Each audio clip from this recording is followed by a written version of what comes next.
Hello there. कल हमने पढ़ा था roles of operating system and what is operating system. आज हम पढ़ने जा रहे हैं types of operating system. Types of operating system अपने आप में काफ़ी बड़ा टॉपिक है, इसलिए आज एक ही टॉपिक कवर करेंगे और उसमें भी हम सिर्फ 2 ही पॉइंट्स को कवर कर पाएंगे। कोशिश करेंगे अगर ज़्यादा हो पाएगा तो, बट फिलहाल के लिए 2 पॉइंट्स। देखो, टाइप्स ऑफ ऑपरेटिंग सिस्टम में ये सारे operating system batch, multi programmed, multitasking, real time operating system, distributed, clustered and embedded systems थे। सबसे पहले जो ऑपरेटिंग सिस्टम आए थे वो था बैच ऑपरेटिंग सिस्टम।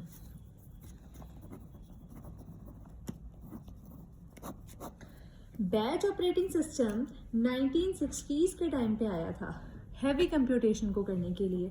देखो, आज जो कंप्यूटेशन हम कर रहे हैं वो उस टाइम के लिए काफ़ी हैवी कंप्यूटेशन थी। हैवी कंप्यूटेशन मतलब कि हमें बहुत सारी कैलकुलेशन करनी है, या बहुत सारी किसी कंपनी को, जैसे बड़ी बड़ी कंपनीज हैं, उन्हें कोई अपना काम करवाना है, गुड अमाउंट ऑफ वर्क है, तो उस गुड अमाउंट ऑफ वर्क को करने के लिए हम क्या यूज़ करते थे? Batch operating system. Batch operating systems को यूज़ करने के लिए यूज़ किए जाते थे पंच कार्ड। पंच कार्ड को paper card, magnetic paper tape या पेपर टेप, कुछ भी नाम से जाना जाता था। तो एक्चुअल में होता क्या था कि जो भी यूज़र था, यूज़र क्या करता था, अपने सभी कामों को, जितना भी वर्कलोड है वो सारा वर्क पंच कार्ड में डालता था और एक ऑपरेटर को अपना सारा काम देके आ जाता था। तो जितनी भी जॉब्स या प्रोसेस कह लो, जैसे मैंने कल बताया था, हम जो भी काम करते हैं वो एक प्रोसेस, टास्क या जॉब होता है। तो अपनी सारी जॉब्स को एक पंच कार्ड के अंदर लोड करा के हम अपने ऑपरेटर को दे आते थे। Jobs will be given to the operator.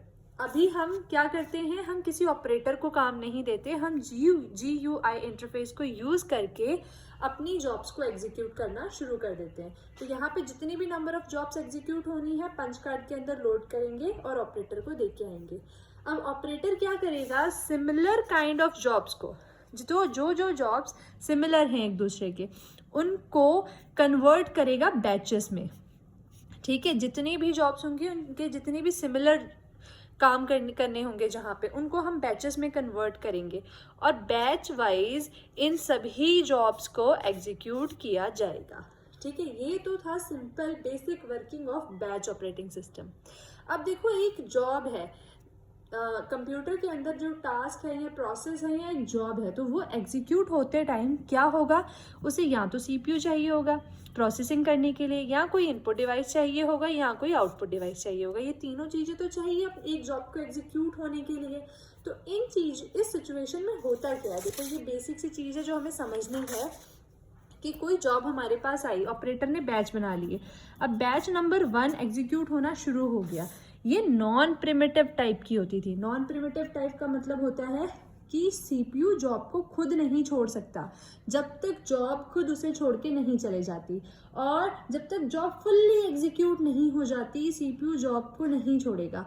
अब बैच नंबर 1 में जॉब नंबर 1 है, वो अभी CPU पे काम कर रही है, बट अब उसे क्या चाहिए, इनपुट डिवाइसेस चाहिए, या कह सकते हैं उसे आउटपुट डिवाइसेस चाहिए। ठीक है, तो इस सिचुएशन में क्या होगा, जैसे ही जॉब नंबर 1 ने CPU से इनपुट डिवाइस या आउटपुट डिवाइस पे स्विच किया, उस टाइम पे ये जो CPU है ये खाली बैठा रहेगा, ये कोई भी काम नहीं करेगा, है ना। तो CPU का टाइम क्या हो गया है, वेस्ट हो गया है। आप ऑपरेटिंग सिस्टम अगर पढ़ रहे हो तो ऑपरेटिंग सिस्टम के पढ़ने का और ऑपरेटिंग सिस्टम बनने का मेन मोटिव क्या है, हम कंप्यूटर्स जो बना रहे हैं, कंप्यूटर एक ही मोटिव पे काम कर रहे हैं कि हमें CPU का यूटिलाइजेशन करना है, CPU को आइडल नहीं बैठने देना। मतलब हमारा काम पेंडिंग है बट CPU आइडल बैठा हुआ है। अब there are other batches also, there are other jobs also, but this job is also not working on CPU, but still CPU is occupied by this job, है ना। काम तो ये इनपुट आउटपुट डिवाइसेस पे कर रही है, पर इसने CPU को क्या कर रखा है, ऑक्यूपाई कर रखा है। तो ये थी बैच प्रोसेसिंग सिस्टम में मेन प्रॉब्लम। अब इस मेन प्रॉब्लम को सॉल्व करने के लिए कि CPU का टाइम वेस्ट हो रहा है, आगे आगे ऑपरेटिंग सिस्टम बने। अच्छा, हम ये कह सकते हैं कि बैच ऑपरेटिंग सिस्टम में एक जो सुधार आया, या फिर हम कह सकते हैं एक रिफाइंड वर्जन आया, उसमें हमें मॉनिटर्स मिल गए।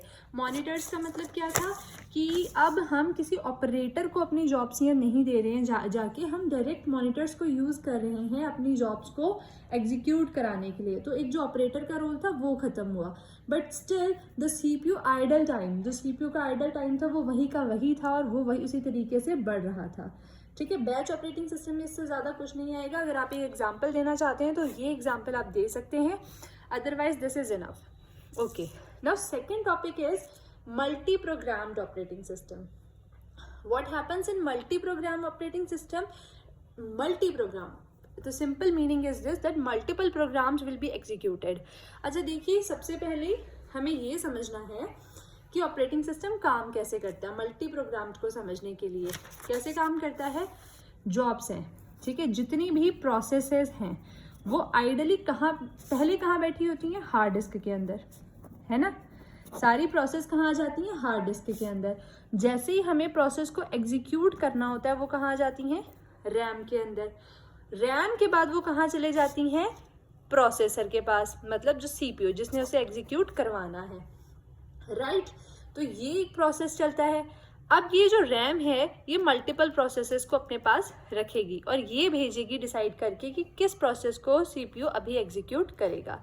रैम का रोल यहाँ पे क्या है, रैम हमें पता है टेम्पररी मेमोरी होती है। ये वैसे तो कंप्यूटर आर्किटेक्चर का पार्ट है, बट यहाँ पे थोड़ा सा समझा रही हूँ कि हमें मल्टी प्रोग्रामिंग ढंग से समझ आ जाए। अब रैम का यहाँ पे इम्पॉर्टेंट रोल क्या है कि जब भी कोई CPU को जॉब ढूंढनी है, प्रोसेस पे काम करना है, क्योंकि वो तो one by one multiple processes को एग्जीक्यूट कर रहा है, तो वो हार्ड डिस्क से जाके नहीं ढूंढेगा। Hard disk is a huge tank, बड़ा टैंक है, उसमें से वो जाके नहीं ढूंढेगा।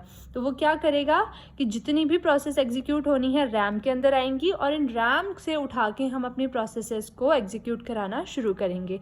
ये हम जब पेजिंग पढ़ेंगे तो उसमें और इस कॉन्सेप्ट को ढंग से समझ पाएंगे, बट फिलहाल के लिए हम इतना समझते हैं।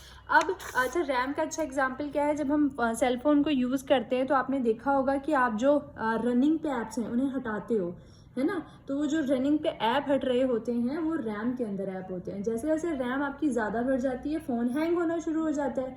आप फ़ोन को स्विच ऑफ करके ऑन करते हो, फ़ोन हैंग होना बंद हो जाता है। तो उस सिचुएशन में क्या हुआ, रैम खाली हो चुकी है। अब रैम खाली हो गई है तो अब और प्रोसेस रैम के अंदर आ सकती हैं, ठीक है, नए सिरे से प्रोसेसेस आएंगी और CPU को हेडेक कम होगा।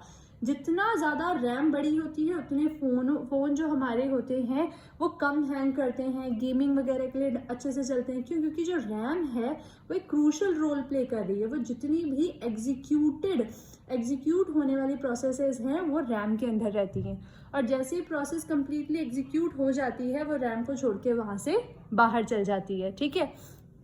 अगर आप अपने डिवाइस को स्विच ऑफ करते हो तो आपकी रैम ऑटोमेटिकली एम्प्टी हो जाती है, खाली हो जाती है, ठीक है। नेक्स्ट चीज़ क्या है, मल्टी प्रोग्रामिंग। अब रैम हमने समझा, हमारी रैम के अंदर मल्टीपल प्रोसेसेस आ चुकी हैं एग्जीक्यूट होने के लिए। अब हमारा जो ऑपरेटिंग सिस्टम है वो मल्टीपल प्रोसेसेस को इकट्ठे एग्जीक्यूट भी कर पा रहा है। अब देखो होगा क्या मल्टी प्रोग्रामिंग के अंदर, प्रोसेस 1 आई, P1 एग्जीक्यूट होने आई। अब ये भी नॉन प्रिमिटिव टाइप का ही है। नॉन प्रिमिटिव का मतलब क्या है, CPU जॉब को खुद नहीं छोड़ सकता। जॉब छोड़ना चाहे तो जॉब की मर्जी है ना, जैसे बैच प्रोसेसिंग में जॉब छोड़ रही थी। अब P1 आई, P1 ने CPU को ऑक्यूपाई किया एग्जीक्यूट होने के लिए। P1 आ गई, उसने CPU को यूज़ किया, बट अब उसे ज़रूरत पड़ गई इनपुट आउटपुट डिवाइसेस की। जैसे ही उसे इनपुट आउटपुट डिवाइसेस की ज़रूरत पड़ी उसने CPU को छोड़ दिया। बैच प्रोसेसिंग में क्या था, अब CPU खाली बैठा रहेगा, पर यहाँ पे ऐसा नहीं होगा। जैसे ही P1 ने CPU को छोड़ा अब CPU किसके पास आ जाएगा, P2 के पास, ठीक है। तो ये है हमारी मल्टी प्रोग्रामिंग। जैसे P2 ने छोड़ा वो P3 के पास चला जाएगा, और जैसे ये साइकिल कंप्लीट होगा ये दोबारा किसको मिल जाएगा, P1 को। तो इस सिचुएशन में क्या है, CPU आइडल नहीं बैठा, अब CPU खाली नहीं बैठ रहा है, CPU कंटिन्यूस काम कर रहा है। पर दूसरी प्रॉब्लम क्या आई कि जब P1 ने छोड़ा इसे, ठीक है, फिर वो P2 के पास जाएगा। P1 कितना टाइम ले रही है दैट वी डोंट नो। जो प्रोसेस नंबर 8 है इसको कब रिस्पॉन्स मिलेगा ये हमें पता ही नहीं है, और इसका रिस्पॉन्स टाइम बहुत ज़्यादा लंबा होने वाला है। हम नहीं जानते कि इसे कब मिलेगा, जब तक ये सारी प्रोसेस अपनी मर्जी से, क्योंकि नॉन प्रिमिटिव है, जब तक वो नहीं छोड़ेंगे सीपीयू उन्हें नहीं छोड़ सकता। तो ये नॉन प्रिमिटिव सिचुएशन में प्रोसेस नंबर 8 को जब मिलेगा सीपीयू, वो बहुत लेट हो जाएगा। अब सिंपल एग्जांपल से समझ सकते हैं, क्लास में 10 बच्चे हैं और एक ही पेंसिल के साथ काम कर रहे हैं, ठीक है। स्टूडेंट नंबर 1 जब तक पेंसिल नहीं छोड़ेगा, जब उसकी अपनी मर्जी है, जब उसका मन करेगा वो छोड़ेगा, जब उसे इरेजर की ज़रूरत पड़ जाएगी तो वो पेंसिल छोड़ देगा, फिर स्टूडेंट नंबर 2 को मिल जाएगी, फिर स्टूडेंट नंबर 3 को मिल जाएगी। पर स्टूडेंट नंबर 10 तक पेंसिल पहुंचते पहुंचते बहुत टाइम हो जाएगा, मतलब इसे रिस्पॉन्स बहुत लेट मिल रहा है। अब इसका क्या सोल्यूशन है? इसका सोल्यूशन है मल्टीटास्किंग या टाइम शेयरिंग ऑपरेटिंग सिस्टम, जो आज की डेट में हम यूज़ करते हैं अपने डिवाइसेस के अंदर, पर्सनल कंप्यूटर्स के अंदर। इसमें क्या होता है कि स्टूडेंट नंबर 1 को पेंसिल मिली, स्टूडेंट नंबर 2 को, देयर आर 10 स्टूडेंट्स। तो इस सिचुएशन में क्या होता है कि सीपीयू प्रिमिटिव वे में काम करता है। प्रिमिटिव मतलब मैं अपनी मर्जी से प्रोसेस को छोड़ के जा सकता हूँ। तो जो एक पेंसिल थी, अब वो क्या होगी, स्टूडेंट नंबर 1 के पास रहेगी फॉर 2 मिनट्स, फिर स्टूडेंट नंबर 2 के पास रहेगी 2 मिनट्स। वेदर इस स्टूडेंट नंबर 1 का पेंसिल से काम पूरा हुआ है या नहीं हुआ है, दैट डजेंट मैटर, हम 2 मिनट बाद ले लेंगे, फिर 2 मिनट बाद ले लेंगे। अगर उससे पहले काम खत्म हो जाएगा तो पहले छोड़ दिया जाएगा, बट मैक्सिमम 2 मिनट ही रखा जा सकता है। तो यहाँ पे भी क्या मिलेगा इसे, 2 मिनट्स के लिए। फिर ये साइकिल दोबारा से चलेगा, फिर दोबारा से चलेगा। अब इस सिचुएशन में क्या हुआ, क्या चीज़ सही हो गई, रिस्पॉन्स टाइम। जो रिस्पॉन्स टाइम है वो क्या हो गया, बढ़ गया। हर एक प्रोसेस को अब जल्दी जल्दी रिस्पॉन्स मिलना शुरू हुआ। यहाँ पे स्टूडेंट नंबर 10 को पेंसिल बहुत लेट मिली, और यहाँ पे एक फिक्स टाइम के बाद स्टूडेंट नंबर 10 को पेंसिल मिल गई।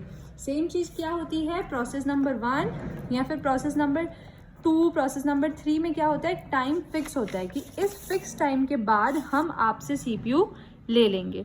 तो जैसे ही प्रोसेस नंबर 1 से सीपीयू लिया, कुछ टाइम यूनिट डिसाइडेड होगी, उस टाइम यूनिट के बाद 2 पे बाद चला जाएगा, उसके बाद 3, फिर ऐसे जाते जाते वो 10 के पास चला जाएगा। तो प्रोसेस नंबर 10 का जो रिस्पॉन्स टाइम है अब बढ़ गया है, और यहाँ पे प्रोसेस नंबर 10 का जो रिस्पॉन्स टाइम था वो बहुत कम था। तो इसे हम कहते हैं मल्टीटास्किंग या टाइम शेयरिंग ऑपरेटिंग सिस्टम। ये प्रिमिटिव वे में काम करते हैं, और मल्टी प्रोग्रामिंग करता है नॉन प्रिमिटिव वे में। काम सेम है, एक टाइम में मल्टीपल प्रोसेस एग्जीक्यूट होंगी, मल्टीपल प्रोसेसेस को हम एक साथ एग्जीक्यूट कर सकते हैं। पर देखो, कल भी मैंने बताया था कि सीपीयू हमें एक इल्यूजन क्रिएट करके देता है कि मल्टीपल प्रोसेस एक साथ एग्जीक्यूट हो रही हैं, बट एक्चुअल में होता क्या है कि कुछ एक सिस्टम बनाया जाता है, जो हम सीपीयू शेड्यूलिंग के एल्गोरिथम्स पढ़ेंगे उसमें हम देखेंगे कि एक सिस्टम बनाया जाता है जहाँ पे क्या किया जाता है कि सारी प्रोसेसेस को टाइम दिया जाता है कुछ यूनिट्स में, और उनको एग्जीक्यूट कराना शुरू कर दिया जाता है। तो ऐसे क्या होता है, हमें लगता है कि सारी प्रोसेस इकट्ठे एग्जीक्यूट हो रही है, बट एक्चुअल में ऐसा हो नहीं रहा होता। तो इसको फाइनली इस प्रोसेस को, इन एल्गोरिथम्स को अगर हम अच्छी तरीके से एग्जीक्यूट नहीं कर पाते हैं तो वो मल्टीटास्किंग और टाइम शेयरिंग में कर रहे हैं। मल्टी प्रोग्रामिंग में मल्टीपल प्रोसेस रैम के अंदर इकट्ठी चली तो गई हैं, पर अब वो एग्जीक्यूट 1 बाय 1 हो रही हैं। जब तक सीपीयू खुद नहीं छोड़ेगा, जब तक प्रोसेस उसे खुद नहीं छोड़ेगी, सीपीयू नहीं छोड़ सकता। मल्टीटास्किंग में एक टाइम यूनिट के बाद दूसरी प्रोसेस के पास सीपीयू जाना ही जाना है। यहाँ पे सबसे ज़्यादा जो बेटरमेंट होती है वो रिस्पॉन्स टाइम की होती है। Thank you. अब कल नए टॉपिक के साथ आएंगे। आज के लिए इतना ही। बाकी बचे हुए ऑपरेटिंग सिस्टम्स को हम डिस्कस करेंगे। अगर हम ऑपरेटिंग सिस्टम में बात करें तो मल्टी प्रोग्रामिंग और multitasking operating systems are very important, and next real time operating system is also important, but these two are the most important topics. इनसे ज़्यादा क्वेश्चंस बनते हैं अगर हम यूनिवर्सिटी एग्जाम्स को देखें या फिर हम किसी कॉम्पिटिटिव एग्जाम को देखें। Thank you.